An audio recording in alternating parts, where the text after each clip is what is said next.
नाशिकमध्ये पुन्हा दुचाकी चोरी. संजीव नगरमधून मोटरसायकल लंपास. रात्रीचा अंधार, 3 चोरटे आणि मोटरसायकल लंपास. सगळं सीसीटीव्हीत कैद. तिघा चोरट्यांचा दुचाकी चोरीचा थरार सीसीटीव्हीत कैद.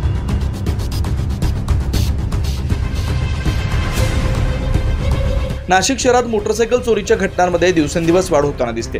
अंबड पोलीस ठाण्याच्या हद्दीतील संजीव नगर परिसरातून मोटरसायकल चोरीची घटना समोर आली आहे. नाशिकच्या संजीव नगर परिसरात तिघा अज्ञात चोरट्यांनी मोटरसायकल चोरी केली असून ही घटना रात्रीच्या सुमारास घडली.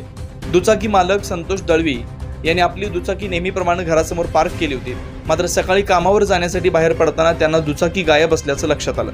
यानंतर त्यांनी आजूबाजूच्या परिसरात शोधाशोध केली. अखेर अंबड पोलीस ठाण्यात चोरीची तक्रार नोंदवण्यात आली.